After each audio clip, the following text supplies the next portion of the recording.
We are here on Change and Triumph with Tené Williams, moi, and my brother, Mr. Hashim Muhammad, a civil engineer and just one of the most respected people I have ever met. Honestly, because I've known him his whole life, and I am really excited to introduce him to the world. And so we're going to be just having an amazing conversation about his amazing career, his children, and how he views God in the light of his career. Mr. Muhammad, I guess, may I call you Hashim? Hashim is actually preferred. Yes. Okay. So you describe yourself as an outlier, a Black engineer from humble beginnings who successfully navigated both the public and private sectors while raising a family. So, I mean, that is just phenomenal in itself. You mentioned that your career journey is defined by a very specific variable. And that variable is, how has your relationship with God served as the ultimate contributing factor to your success and in the sciences? Well, thank you for that question today. It's glad to be able to join you. Just to give that question some context, actually, really, first part is I am your younger brother. That's an important contextual element of there. I just want you to know, I always thought my two younger brothers were my older brother. We've had those moments. Another part of that context, as far as like a variable, I think I mentioned that variable. My wife in 2021, she finished her own doctorate in urban education, and of course, as her husband, for 25 years, I'm a springboard. Her thinking and her process when she did her study, she basically did a quantitative study. And her study was in her passion as far as what are the factors that affect Black and Latino men to pursuing um, high school, college. There's not many Black men that actually go to those levels of education as compared to Black women, as compared to counterparts of white men. So identifying the variables that actually inspire that remnant, you can lock in and say, okay, what do we need to do? What do we need to build on so that we can encourage the next generation so that that remnant builds to an equal status of the other, or even just at least has a strong stance as far as the infrastructure that we built for them. Well, there was a lot of areas that she studied based on New York State education resources and such, New York State and the nation's educational resources. But the variables that she locked in and found that were important in their success was a category called student level, which had to do with the students' demographics, a students' attitude, their family, how they encourage them, where they're from, how they respond to education, how they bring them up in those things, and how the school responds to education as far as like how they encourage the students as far as what they're doing. She finished her doctorate, and being that I graduated college, she asked me and a few other gentlemen to actually write a paper responding to her variables. And while I'm writing and everything, I'm like, yeah, this I can see how this worked and how my family worked and how my counselors worked, and I can identify them. But there's something else. And that something else was not necessarily attributed to any of those things. And I had to like come to grips with that, acknowledge that, you know what, God, I'm going to say God.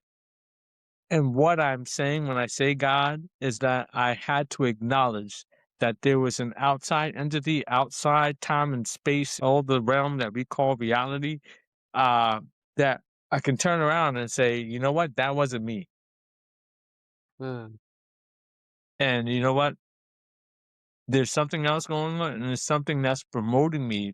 I have to do the work, but it's something that's promoting me to push forward towards the work that I can't say is me. I can't say is the things around me, but I have to attribute and acknowledge God as far as like the variable that, you know what, that this was there.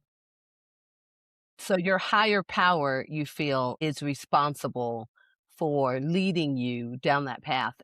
It was my choice to respond to it. And that's actually a lot of our choices. You have a choice to respond to it or not. I heard a comedian say God is like your GPS. You can be traveling on a road and you can make a wrong turn. The GPS is not going to say stop.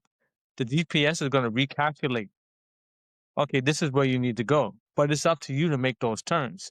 It'll keep recalculating, but sooner or later, you're going to get to making left turns and wrong turns the way you want and get further away from what God really wanted you to be, or make the turns that God wants you to make, and then get there with a more peaceful situation. I think that was a great analogy. That the comedian was Michael Jr. So I want to give him credit for that. I love that analogy. That analogy is phenomenal. It's right on. It's like, I meant to go here, or Yeah, God meant you to go here, and you're just on this road, but you're making your you're putting own in the fuel. right. You're That doing is all those things, but if you right. got to keep recalculating, it's on That you. is, and you can hit a dead end. I love that analogy. You mentioned your wife. Your wife has been with you in this journey from college. Do you mind sharing a little bit about your story? I mean, you guys just celebrated your 25-year anniversary. I'd Yeah, say that definitely has something to do with the success you've had as well. the woman I called my wife was on the GPS. She was definitely there on the GPS. I mean, how we met and everything, it was crazy. I had transferred from one college to a larger university to basically pick up a major, catch back up, and go to college to take care of the business God gave me. My other college, I was with girls, drinking, whatever. When I got to and transferred, I had the opportunity. I was like, I'm going to be about this business. I had learned, I think, from a preacher relaying Adam and Eve. He said before he gave him Eve, he first gave Adam a job. And Hmm, if I'm going to have a wife, and I was like, nah, never mind the girls. Let me find out what I need to do. So put down on the career path I'm going for first. Worry about the girls later. I went to school with that in mind. We were friends. We met in a Bible study, common friend, what have you. It's a touching story. We became best friends. I would even talk to her about girls I was thinking about and dating. And she would talk to me about that. And it was like, yeah, whatever. And it was like a homie love a friend moment. It was just like it's a long story, but in short, we became friends. I decided, you know what, we should be more. And it was like she agreed. We were best friends. We and then we kissed in 1999. And okay. we weren't dating for long. In 97 we met. 99 we did kiss. We were friends, and then I asked her to marry me at the end of 99. New Year's Eve 1999. It was like Y2K. Everybody's like freaking out that the computer's gonna shut down and everything. I remember we were sitting That's in the right. restaurant, and I was like, you know what? I kneeled down. I was like, you know what? I don't know what's gonna happen tomorrow because it was New Year's Eve, 99. I don't know Mm. what's gonna happen tomorrow, but I know I want you with my in my tomorrows. Oh, Um, she said yes, and then we got married, and then it was like, yeah. wow. And I Wow. liked her. We were friends. Part of the reason we were friends, but also we both believed in God, but she has also believed that education was a part of what God created, and that knowledge is something that God. One of her pet peeves she can't stand from a long time is when she hears the word secular education from the pulpit. It's like, yeah, Interesting. secularism was a thing back then. It was like, but what is used now and how it's used, and very small, especially in smaller churches, to demonize knowledge that's outside of church knowledge. It's like she's like, don't think you understand? But yeah, that's my boo, and yeah, we're on the same wavelength, and she's been part of like this journey. She's been on the GPS. She was He she was was on the part of the GPS. GPS, Yeah, and she was. I can attest to she was definitely on the GPSs. So, she is just phenomenal, and both of you have this huge, uh commitment to education and directing children. I mean, you were a big part of your children's lives in just gearing them down the path of education to where all three of your munchkins have their associates when they graduated Yeah. high school. Yes. And you're also a big proponent on public schools. Can you talk to us a little bit about that? That actually goes back to first having our first child. We were both still in college when we got married. And we sat down and we said, "How are we gonna raise our family?" We actually had a conversation, we talked. Lisa, she was in private school. Her parents had paid for private school and everything, and she felt like it was a waste of money for them. And I was like, "Yeah, I went to public school. I think I turned out okay, yeah." So we were like from there, "Okay, we're going to do public school. We're not gonna waste our money on private school." She was actually graduating with early childhood, and so she was actually doing the research already, and she said one thing that they've already found is that parents who are involved in their child's education, they are more successful. Like parental involvement means a lot. So from sitting down, we were going to be the bake sale, the PTA. We were going to be involved, and it was actually something I agreed to. It was like we're going to be in there, and I think that was the best decision because that allowed us also to be in the know, especially with those parents that, okay, hey, we doing this. It turns out you can be in a school with hundreds and thousands of kids, but the PTA parent group is a smaller group. And then there's that niche group, that executive board group that's like, yo, let's get this done. Let's do this for our kids. Let's do this for our community.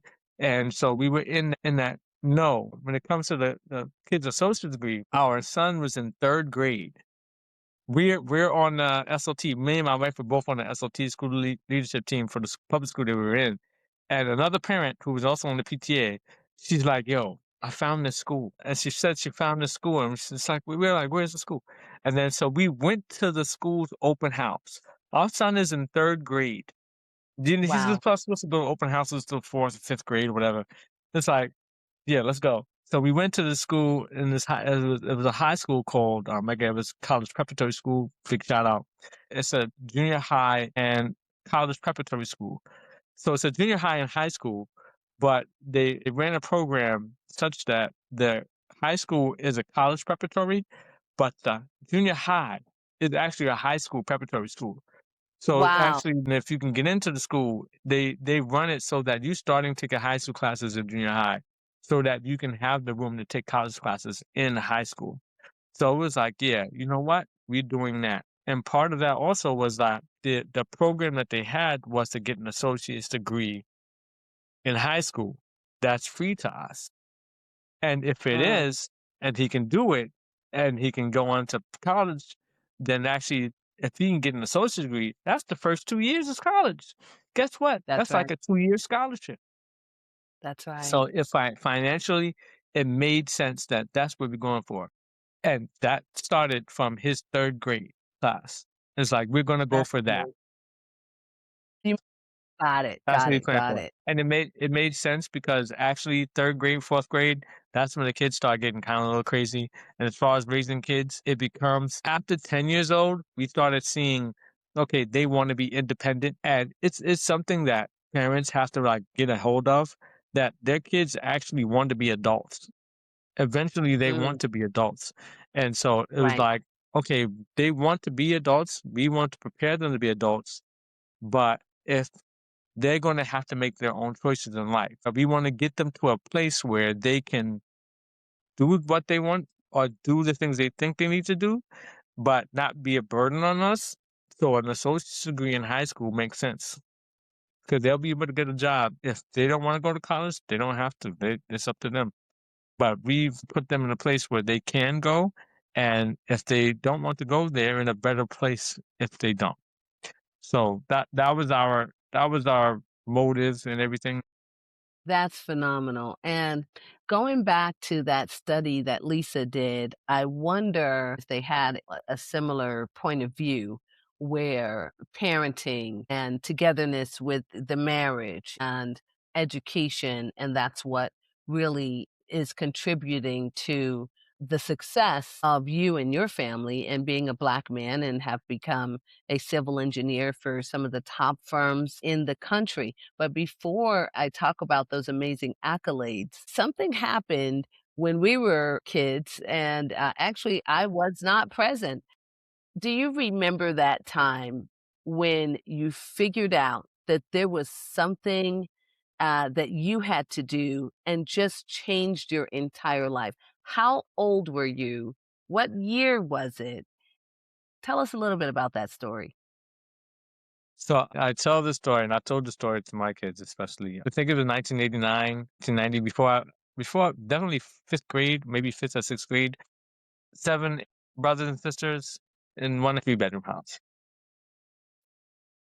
So there was 3 of us. I had 2 brothers, and then I had 4 sisters. They all slept in the same room, Room and the girls' room. boys' room and girls' room. We switched up sometimes, but the girls' room always was bigger. And so my mom, dad couldn't afford a lot. I'm gonna repeat Tupac. Although we had it rough, we always had enough. So it was all right. But we know how to pay for toilet paper with food stamps. We know how to get the roaches out of the kitchen. Um, I remember we used to actually like basically the lights would be off in the kitchen, and then the girls' room was on this side, the boys' room on that side. We all get together at the doorway, and we say, okay, as soon as you turn on the light, snuff them out, and then turn on the light, and all the kitchen. The roaches were on the floor of the kitchen in front of the stove. So we were the exterminators in the house. But it yeah, But mom and dad couldn't afford. when you have that many Yeah, children, the I happen exterminator. to remember why probably in hindsight we had those issues because our sister used to eat food and then spit it into her clothes and put it in the laundry. Who was doing that? You didn't know Okay, about don't that? tell no. Okay, okay. After the recording, just let me know. I just want to know. We had Oh, another yes. sister who used to blow her nose in the clothes. I remember seeing that. That's crazy. Who that was? I don't know who that was. But to say we didn't have enough. We was on welfare, what have you. So to make ends meet, our dad, rest in peace, he just celebrated his birthday the other day. He found a way to make money off the streets, and so there's always like, how do you find that hustle? So as black people, period, they know that they need another hustle. They need another way to make that dough so that they can fill in any gaps that's left in the family. And that So would the be black hustle, people that are that would be black people that are uneducated per se, right? So, yeah, I guess it goes both ways. You could be educated or uneducated. Our dad, born in 1944, what did he have access to? He lived through the civil rights movement. He lived through having no access to education like you did. right? Wouldn't you agree? I would agree. I No, actually, I don't agree. Because he Okay. actually said he dropped out at 6th grade, and he actually Yes. he actually he expressed a lot of times he knows his friends that actually did continue on the school and they're doing all right. And I think that was part of, well, his own mind. I don't want my children to do the same thing. So he would always tell us, get your education. He would always say, Mhm. get your education, get your education. You thought he was just like, okay, get your education, got it, go to school. But, I think just actually to the question that you asked me about as far as that, impactful moment, get your education. There was that time that made, a big impact on me when he said that to me. So while he's doing his hustle, just to fill in the gaps because he doesn't have the education or doesn't have the means to actually fill in the gaps in the traditional sense, we were selling bootleg videotapes. What are those, bootleg videotapes? We gotta take them back because people today don't even know about bootleg, VHS tapes in 1989. It's bootlegging still exists. Okay. You can watch movies on the internet streaming that does and or in some other way, or find a way to do or get something that's you have to pay for and get it Get a cheaper. subscription for free, That's right, through that's all some kind of bootlegging. Yeah. that's So bootlegging too, VHS yeah. tapes. That's just the media that it used to be. Just like it used to be CDs for music. It wasn't streaming, it That's was right. CDs. And before CDs, it was That's right. tape decks. And before tape decks, it was 8 tracks. That's So right. that media of yesteryear for watching movies was VHS tapes. It's like a big cassette tape. It's very square. I don't want to describe it. We used to sell them in our neighborhood for, I think I remember we talking about it was like $20 or something like that, 15, which yeah, was like the 15, the price $20. of a movie times 3 or 4. Because basically you That's could right. sit down and watch it anytime, watch it for your whole family. So we sold it for that price. So those videos would be of someone who went into the movie theater and recorded the latest movie. Yes. And you could see the people walking at the bottom getting popcorn and Yes, yes, so so crazy. So dad sold those. she sold those. And when after a while, he recognized that he couldn't just do business in one place. So he had to move around. So in moving around, he actually found himself, he was invited to some place to see and meet a buyer in that buyer's apartment. And that where we went, we carrying the tapes, me and my brother. So I'm carrying tapes, he's carrying tapes, my father's in the middle. And we go up the stairs. We're on Sugar Hill, somewhere around Edgecombe and 145th. I could recognize the neighborhood because we didn't live far from there. The pool was right there, Jackie Robinson pool. It's like, okay, I know where I am. It's good to have okay, this is where we are. We walk up the stairs, we go in the apartment, and then the door closes. And then the guy, the buyer, is like sitting on the couch and across, he's on the phone. We gotta wait for him to get off the phone. So we stand on the wall behind. And I'm looking around, the guy just closed the door. He had a Glock on. And it was like, snap. And then there was another guy, he had a Glock. And it was like, there was, and then I noticed a guy in front of me, he's on the phone. He's very slick guy, Puerto Rican, got the beard, curly hair, got Okay. a cell phone. Cell phone. This is 1989. It's a big phone, but literally he has an antenna coming out to here or someplace. And he's like, yeah, blah blah blah, and it's like everybody. I'm trying to get a beeper. I can't even afford a beeper, and this guy's got the cell phone, and it's like this is money. So there was money that was there. There was, and I can tell because also there was also 2 girls that were cutting white powder on the table, and it was just like, "What are we doing here?" And I recognized it from the New York Undercover shows we used to watch, what have you. Like, what would Malik Yoba do in this situation?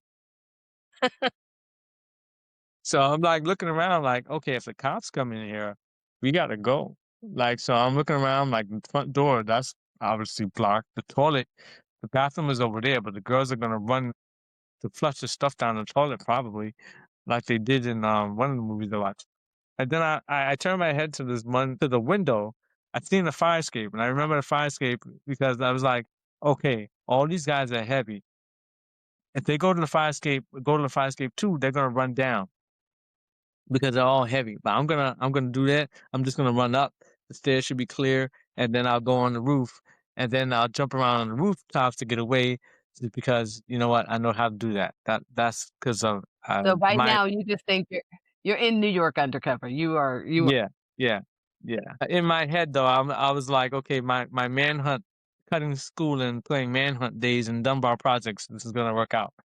So we it's working out. But then also, I noticed the guy who's cutting a brick, off of a brick, white, not white, green, and it was like a brick of weed. And he was shaving off the brick of weed, and like putting it into bags, and then measuring it and then putting it into a milk crate underneath the table. And he would measure it, take some out, measure it, put it in, and so he was measuring out. I couldn't tell like how many pounds was he measuring? Like, is it a half pound? Was it a pound? But he was definitely measuring out weed. And I remember staring at it and just like kind of trying to calculate, okay, how many pounds is that? That looks like dime bags. It's like so the Ziploc he's putting this stuff in that maybe it fits like maybe 20 dime bags. Maybe this is like $200, and this is okay $200. Like yeah, he's got like 10 bags in there. It's like $2,000 worth of product. He's got okay, just the brick of weed is at least 20 times that. So I'm doing the numbers in my head like really. So actually, where I was afraid the guns and this and that, I was just like at a peace there. I was at a peace Interesting. just doing the numbers, and I was just like, Mm, and it wasn't like a big thing. It was just like, yeah, I can do them. Blah blah blah blah blah. Get. I was about to get on to distribution, but it was literally like my father. He must have noticed me at a daze, and he tilted down, and I felt him tilt down towards me because he was on my left, and I was like, I kind of came up, and he's like kneeling down. And he said, "Again, get your education," and I was wow. like, "Okay," and it was kind of like head front. What you paying attention to? That's not it. Whatever this is, that's not it. That did two things for me. One, it told me what he valued and what he respected value for. Remember, I told you he knew his friends and everything had gone on and did other things. I went with him to a funeral for his father. Uh, Me and Shabazz did, and he met some of those friends and everything that was there, and they were doing well. They had the kids there, and he's like, he wanted things for us that he could not provide for us.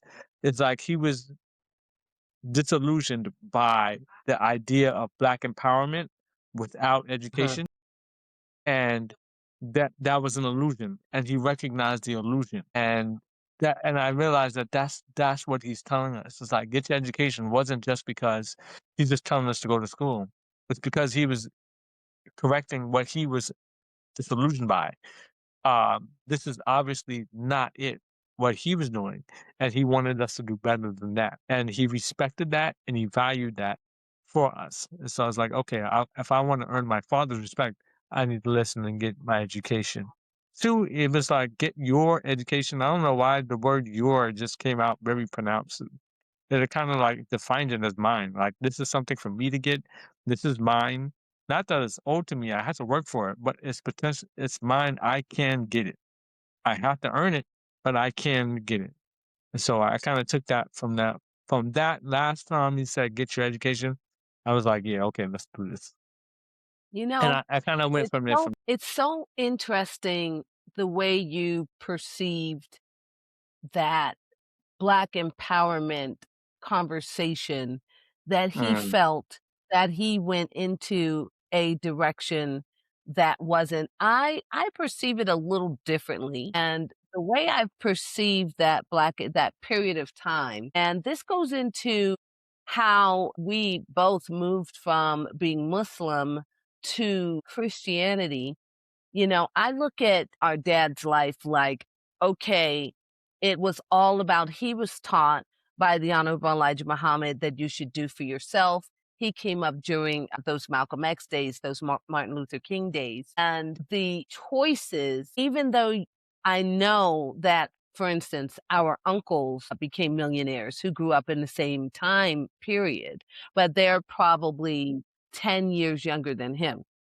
So those and they did the education because our grandparents on our maternal side instilled education into those young Black men and made sure that they went to the best colleges and they went to, the top colleges, if I remember correctly, like MIT and, I Cornell. think one was Cornell One went to Cornell. University.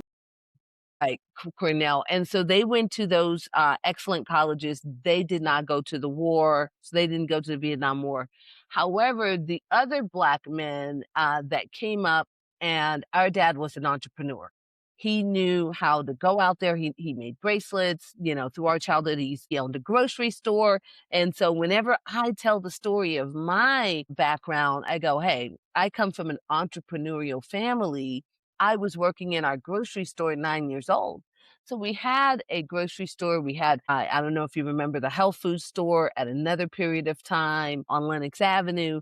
So we always had, like you said, it was rough, but it was enough. I didn't know there was something that I needed that I didn't have.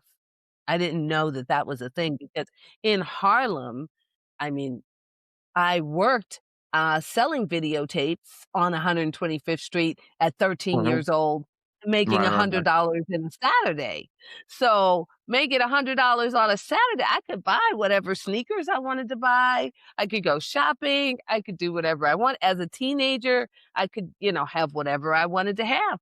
And so I didn't know that we were lacking in anything. And in hindsight, seeing dad's hustle, I think that's what made me, because of course, me being the oldest, from those 7 children, it's like I'm got the most information from the entrepreneurial side, I feel. And you guys, you got this get your education conversation, which I never No, even no, no. heard. That doesn't mean the hustle and entrepreneurial wasn't there either. Trust me, Right, that was there. That was definitely a part of. right. If I could just real quick, yeah, I knew the numbers, and yeah, I did well in school. Uh, but they sent me to when I came to high school, and what the counselors like again counseling, they put you towards a place where that they think would be best for you. So what I ended up going to was my first year of high school was Samuel Gompers, which was actually a refrigeration and mechanics to study Mm, refrigeration and mechanics. I was supposed to be a okay. repairman. When I talked to my professor about it, I now I after that experience, I'm like, I started looking at the movies differently. Real Genius, Weird Science. I like those movies. I seen those guys and I said, I want to be that guy. I want to be a scientist. I want to be somebody that's studying like big things. And the guy, my circuit professor, he said to me, if you want to do that, this is not for you. You would need to be an engineer for that. And for that, you need to go to college. I can be a refrigeration mechanic and just finish high school. But if you want to be an engineer, you need to go to college. So it's like, oh, okay, so that's an engineer. And I was like, and I understood that. And I was like, as far as the difference between doing refrigeration mechanics, because like I don't want to fix somebody else's stuff. I want to make my own stuff. And that's that hustle. That's that like, you know what? Like, nah, I'm not fixing somebody else's stuff. I want to make this happen for me. My own.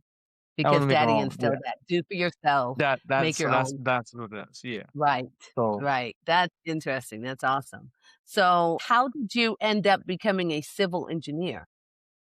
oh, that's a story. So from that ninth grade class, it was like my mantra. I was like, I'm going to be an engineer. I'm going to be an engineer. I'm going to be an engineer. And so I transferred my 10th grade Samuel Gompers. I was like, I gotta go. So, and I was able to transfer to Manhattan Center for Science and Math. Um, Research. They had a great math program, and I was like, okay, I'm going to get in there. They got me in because I did good in my English class at Gompers, and they said, okay, this guy's going to be a writer. I was like, okay, yeah, yeah, sure, I want to be a writer. That was not what I was going for. So I went to So Manhattan the Center. author in you is coming out, so, Yeah, that's like, it. go ahead. Yeah. So I joined a club. It's called Nesby Junior, and that's Saudi Black Engineers. It's a junior chapter, and I get more involved in those things. Long story short, I get into college doing. I was going to do electrical engineering, and electrical engineering is something because when while we're doing VCRs, doing the bootlegging, I remember the VCRs used to break, and my mother, it was just like, "How are you doing? How are we going to make the money?" These things push out $2,000 worth of product in so many hours. If you lose one VCR, that's $2,000 of the product, and it's $150 per VCR. It's like it's a commodity. She would have like 10 of them running at the same time, and one of them break. That's less product. So she had these broken VCRs. I was like, I want to fix it, and she let me take it apart and try to fix it. I never fixed a VCR, by the way, but so I went for electrical engineering with that in mind. But once I took my electrical engineering class, it was like, no, this is not it. So I end up taking a class for my black studies. Of course, college is going on. I'm doing some things that are wrong. I'm trying to get an idea of like, okay, this is life. What am I doing wrong? Stuff like that. And I end up taking a class in black studies called environmental racism, which talked about like Mm, how they site nuclear power plants or what have you, bridges they pass through towns. And so I was like, I don't. yes, there's a social justice part of it, but if I'm going to be an engineer, I want to be an engineer that's going to fix these things or it so that it doesn't have an impact. And so I wanted to do that. And so I ended up going towards, I wanted to do environmental engineering. So I put in for a transfer to the University of Buffalo. And I did make that transfer. However, the chemical part, the chemistry part I wasn't liking. So I ended up going into civil structural, which was in the same department. So, and then I had an internship where I worked for the DOT. Where my first internship, I worked for the Chelsea Piers, uh, put in the West Side Highway as an intern for DOT, and I liked the idea of just building something and be able to see it. And so I was like, and I'm making my own stuff. So I was an intern there, but the engineers got to put their names on some of the drawings, and I seen, okay, they got names on their drawings. That's the designer. That's the engineer. So I was like, okay, yeah, I want to be in this. That's amazing. That's amazing. And so coming out of the poor family that some may perceive, Yeah, somebody puts it. coming out of Harlem, New York, you were able to get into this Nesby Junior program through a public school. You were able to also get an amazing internship I'll never forget. Your freshman year in college, you were able to work with Con Edison, or I think it was in high school. High school. Do you feel that that shaped your career? Yeah, that absolutely did. That was again, that was that. Well, I'm going to be engineer, and that other variable, that other variable. I don't. Teacher said, "Hey, you'll be good for this," and brought it to me and said, "Hey, would you be interested in doing this?" I was like, "Yeah, I want to be an engineer, electrical engineer." And they said, "Okay, this is an internship for work for Con Edison." It was my junior year of high school that summer. That Wow. between junior and senior year that summer, I got to work for Con Edison down on 14th Street, Irving Place. I literally remember not even, okay, you say perceived poor. My belt didn't work.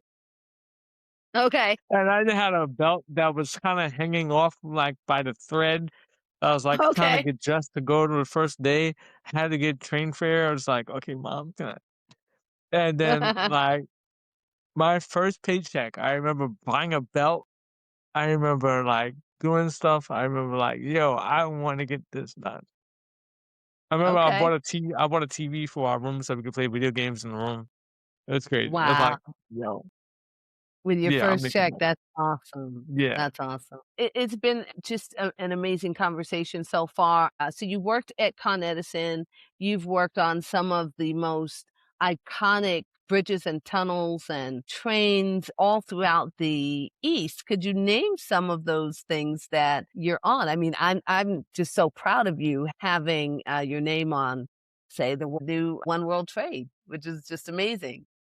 Thank you. There were some GPS moments in all of that which you mentioned,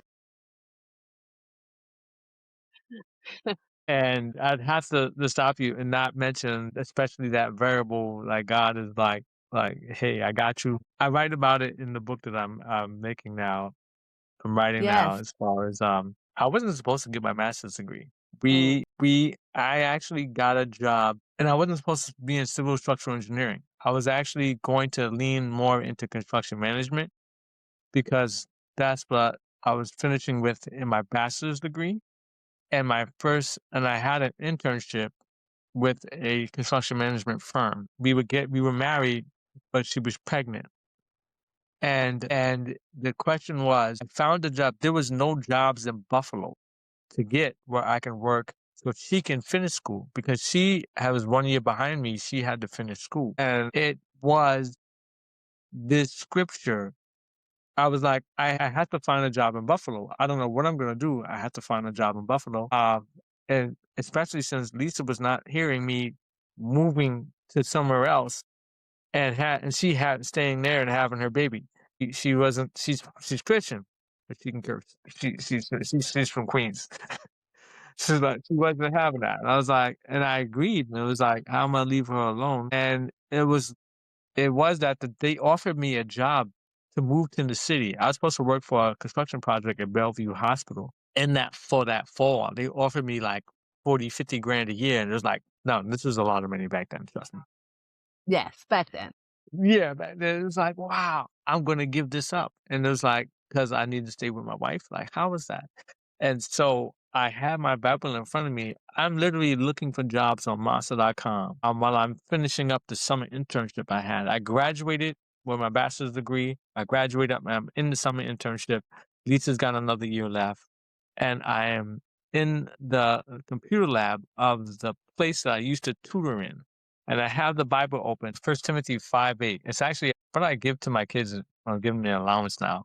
It says that anyone who does not provide for their relatives and their family, especially their immediate household, has denied the Christian faith and is worse than an unbeliever.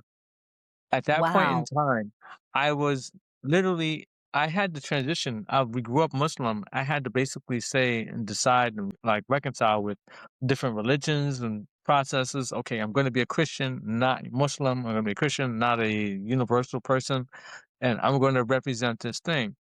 But here it is. It's saying, and I'm mulling on this scripture as I'm sitting there looking for jobs because I'm trusting God. I have a job lined up, but I need to give this up because one, I need to take care of my family. I love this woman. This woman I made her my wife. If I'm not taking care of her, this word is saying like, yo, what good is you being a Christian if you're not going to take care of your wife? If you're not going to Mm, take care of your future son. What are you? And it's like it says, it's especially immediate households had denied the faith and is worse than an unbeliever. So that's not taking care of your family was worse than somebody who doesn't even believe God. And I'm sitting here thinking most Christians are like, oh, we need to save everybody. Oh, save everybody. Everybody needs to be a Christian and blah, blah, blah. And it's like, there's a worse, the worst thing not taking care of your family. And it's like, why is that the worst thing? And it's mm, like, and it settled in my mind as far as interpreting that what Paul was trying to say to Timothy is like, why is that worse than an unbeliever? And I remember talking to God about that, and he was like, I provided for you in Christ. How could you not provide for your family? How could you not be in the struggle? This was a struggle. It was just like, yo, this is a struggle for God. And it says, in due season, he prepared, he had this ready. There was a whole thing to get this thing called Christ ready. We're in the weekend right now. We're celebrating, commemorating the resurrection of Jesus Christ. It's like, this was not a little thing. And no. for you to actually say that to deny your family, okay, your funds or whatever, or support, and say you're not going to take your family, you're worse than somebody who doesn't even believe. Wow. I would rather you not believe than not take care of your family. Wow. And I was like, yo, and I remember looking, I was like, "Dag, yeah, like, I found a job. You know the job I found? Tell me. It was to be a parking attendant at Enterprise Rent a Car. Wow. I had a bachelor's degree in civil engineering, and I was about to like, yo, Lord, if this is what it has to be for me to take care of my family, Lord, I know you're gonna make a way. And I'm looking at a woman walks past the door at the time I'm applying. It says, Hashim, he's been looking for you. I don't know what she's talking about. She's been looking for me.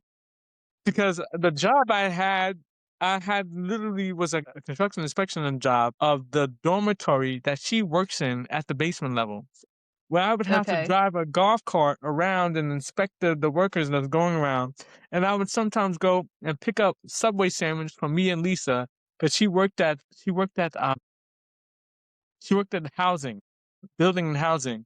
And so I would go pick her up in the golf cart and I would go out to the lake that's right in front of her office. And it was funny because I knew that she was pregnant. So the car would be leaning towards her side after a while. I was like, okay. So I would go out there. So it's like, how are you looking for me? I'm like, what?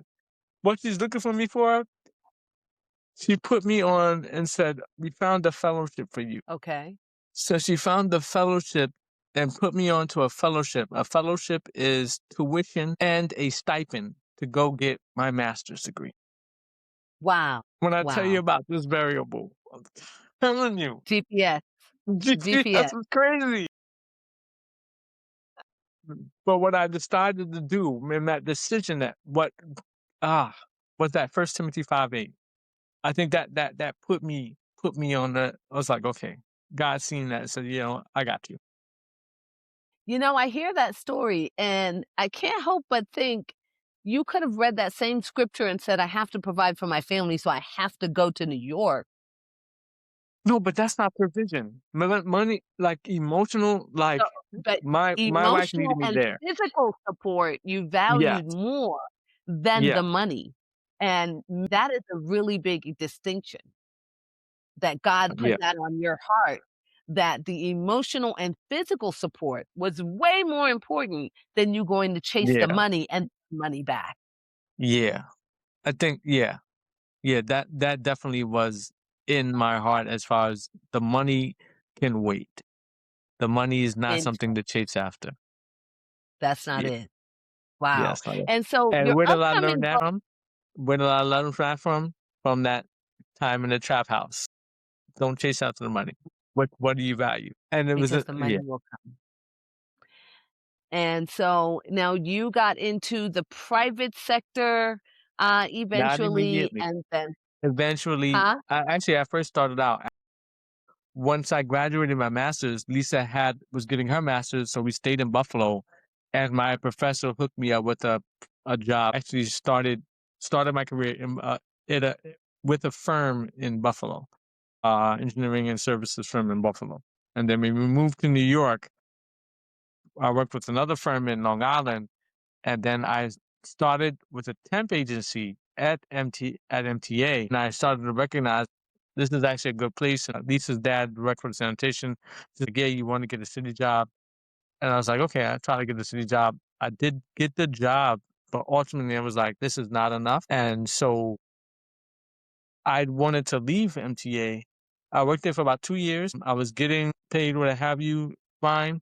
But I said to Lisa, I was like, "This is not enough for me. I need to grow more." Because in the city job at that time, it was like a mentality of, "Okay, well, you got a job, just sit back and chill." New York, that's what we were kind of like directed to Yeah. go get a city job, go take the test and get your But city job and you're well, good. worse than that, get a city job and just sit there. It was just like, Right, I heard that and I was like, I can't stay here." And then Lisa right. was like, "No, but you had this a good pension or whatever, because this it's the only pension plan left anywhere." And it's like, yeah, but we did again, we still agree. Me and Lisa, we agreed, okay, go out in private for 10 years. I was doing the family plan. We had the children, so I had the health insurance and stuff through the city. She's like, go out private for 10 years. I'll work for the city for 10 years. So it's because she worked for, at the time, Kingsborough Community College. And so I'll do private for 10 years and then we'll switch up after 10 years. And that's actually how we did it. I worked for both private and public, and I was able to get a job back in public in the 11th year after the 11th year. So that Mhm. was the GPS that we set up for our household as far as like so that me and Lisa can like make sure that we're because careers and everything and we're fulfilled to make sure that's happening. So yeah. Wow, that is phenomenal. The one thing that I can tell you is I've literally witnessed your entire career, just watching this lifestyle of having done the education. Robert Kiyosaki talks about the rich dad, poor dad. And he would consider his poor dad the professor.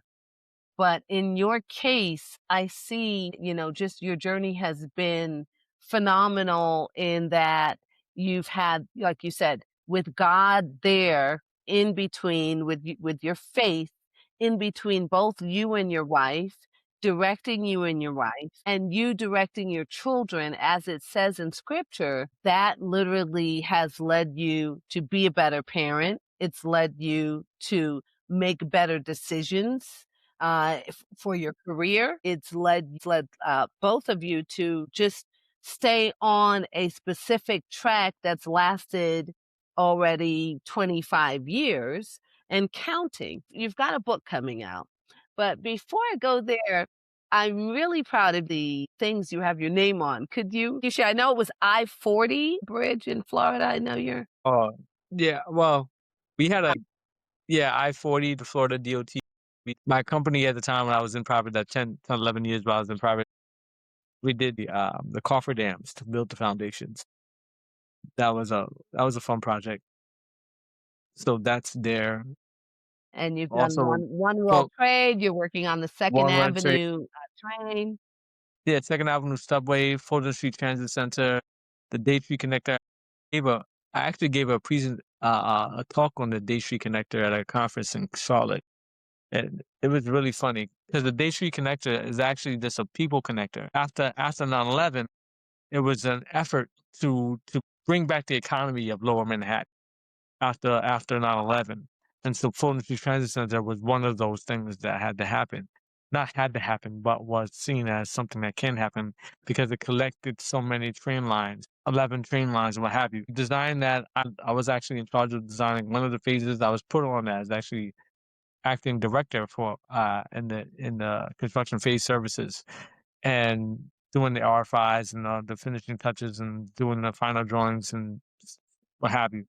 And so I have one chapter I talk about this. Like there was one of the things that I had to do was check all the calculations. All the calculations that other engineers had made, I had to check them and make sure and go through that process. And I checked one calculation, and so checking the calculations, you have to rebuild or redesign it. And so I redesigned some things. There was one big thing that was like not good, and I had to redesign it. And I talk about it in my book about miracles and how God showed me like how miracles work. But that conference in Charlotte is what I was saying. It's basically to move 10 million people a day or something like that, some crazy number. After I finished the presentation, I'm in the South. I remember the guy raised his hand and he said, "It was the only question I got. The only question." So this whole thing, concrete, steel, millions of dollars worth of work, time and everything. You built that for people? Like, yeah. It's like, Well, it's a difference between New York City and anywhere else in the world. that is amazing, my goodness. Now, your book does not have a name yet, so I am going to encourage our audience to, in the comments, give us some names that this amazing book should be about.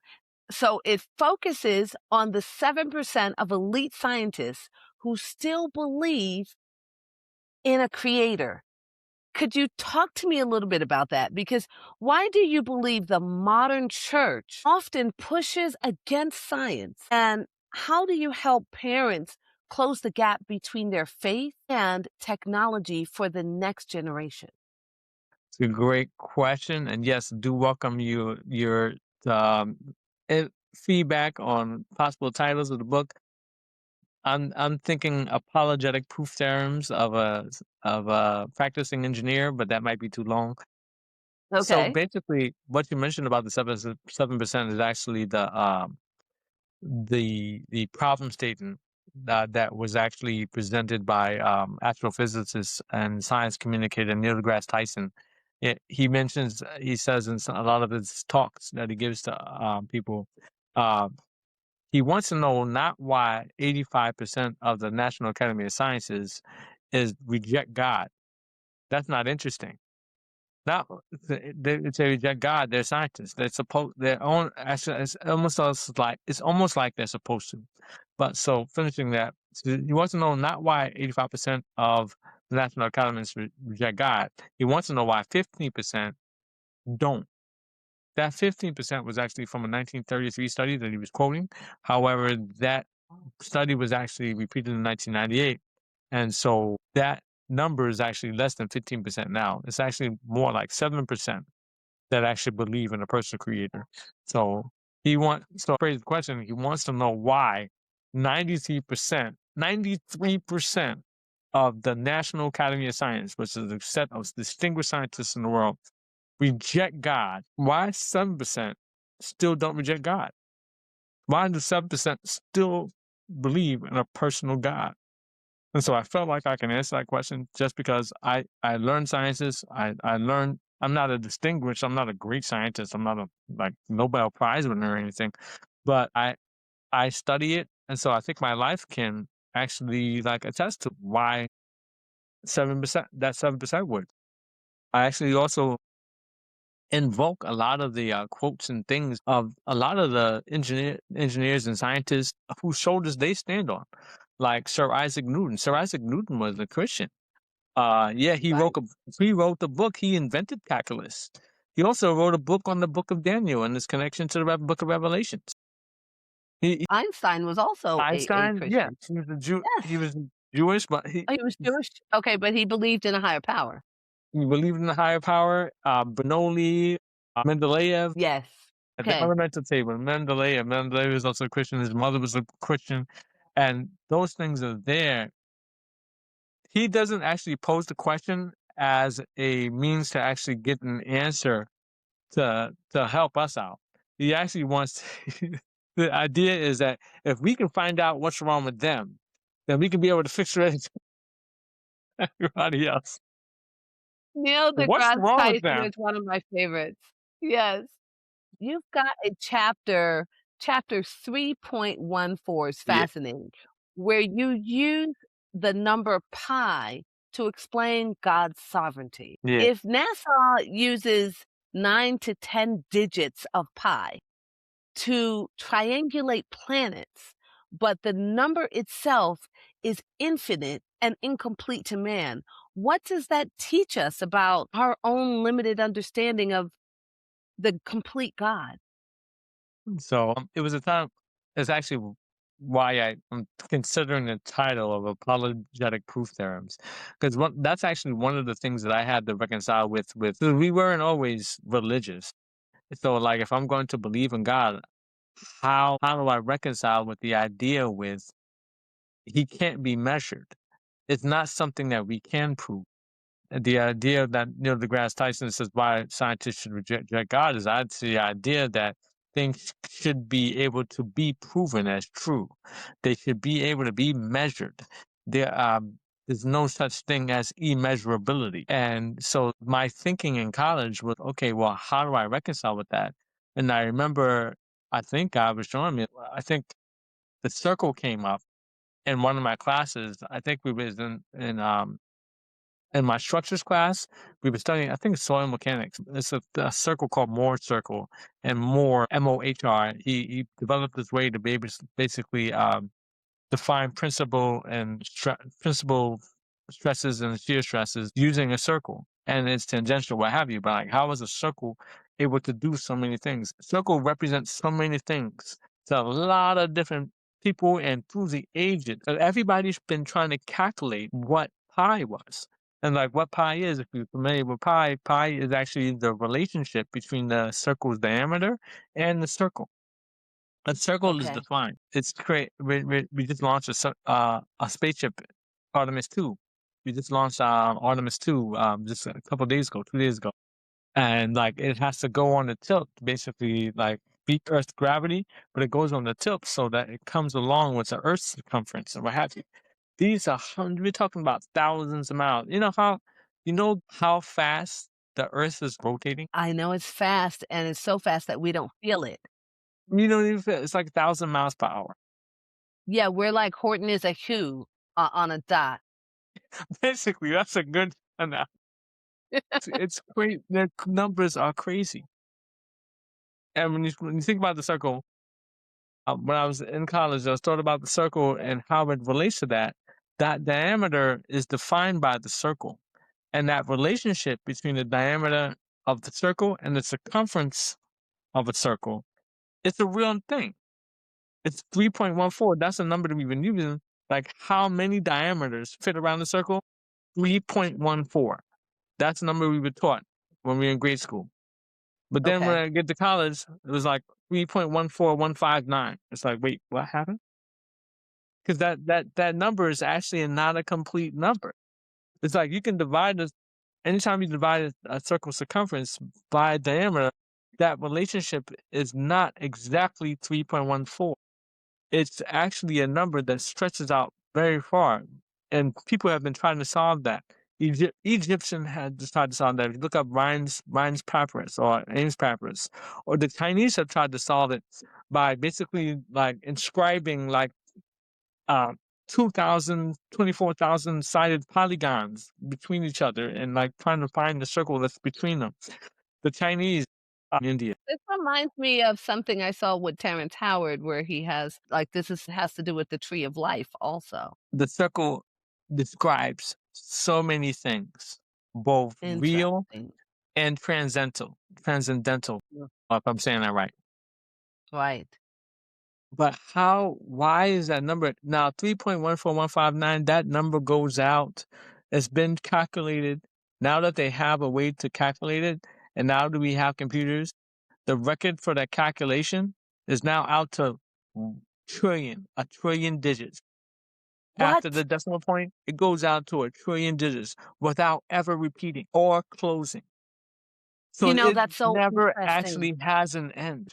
So if you say how many times if you ask the question, how many times the diameter of the circle go around the circumference, and you try to fit that diameter around the circle, because that relationship number never closes, there's going to always be an infinitesimal small gap. It will never close. It will never, it's not, well, not never. Until they find a closed number, it hasn't closed yet. And even if they find it's already out to a trillion digits, it's that fine tuned. But we just like close it and say, okay, we're done. But in truth, as far as theoretically, there's always going to be a gap. And depending on how big you're defining your triangulation or your circumference or what have you. So if you're just doing a bicycle wheel, 3.14, that might be fine. But if you're trying to cover the planetary systems, if you're going to Mars or going to the sun or going to Andromeda, and you happen to calculate like the gravitational pull of this is going to be pulling this around this way, and you're trying to calculate the curvatures around things, and you're using the number pi to do that, you have to have a much more fine-tuned definition of that relationship. Because Wow. so that's why, like you said, You NASA could uses end up out in to an 10 to entirely 15 different digits. Yeah, wow, you can because add up if into you're a short whole by different this, galaxy. yeah, you can end up spinning off for somewhere else, and this over there, just by being off by whatever point you want. But who defines that? Who has the authority to define like how much do you need to define that relationship? The truest authority is the end point of where you're trying to go. The circle is the only authority to define, like, okay, how far that diameter needs to be defined as. I know that they have now agreed that there is a intelligent design. Theory of intelligent design is a theoretical framework to basically put the framework around that there is a God, to identify with intelligent design. There is a community of believers that ascribe to an intelligent design. That part of it might be that 7%, but that 93% is not. It's still not. Still not. That's It's still interesting. not. Finish up on the circle. My conclusion for myself was to conclude that if the diameter cannot fully describe a circle, and this diameter is defined by the circle, then how can I, as a man who is defined by this God, describe or hold myself as being capable, no matter how I define other things around me, capable of defining the fullness of what created me? It's like it's the potter, the clay in the potter's his hand type of deal. Like, how can the clay tell the potter like what's good? So that's what I concluded with that, and that's what like led me to say, you know what, I can have questions about God, but to question God is kind of crazy. And as far as like, but to acknowledge His sovereignty, that He's in control, it is He who created us and not we ourselves. Um, that's a psalm actually. So that's what I've been subscribed to, and that's what I've been able to live my life by, and I've seen God move in my life as I stick close to Him and stick close to His ways and want to search out those things. Hashim, this has been a phenomenal conversation. I've got to have you back. You get that Yeah, book published. Get the book yeah. published, then you are gonna come right back here to Change and Triumph. I pray that you allow me to be the first one to interview you once that book gets published. It's been phenomenal. There's so much we didn't cover. There's Oh, just yeah, that's right. we've got more. We've got more to talk about. So you have a phenomenal day, and thanks for being a guest on Change and Triumph. All right. Thank you, and thank you for inviting me and having me.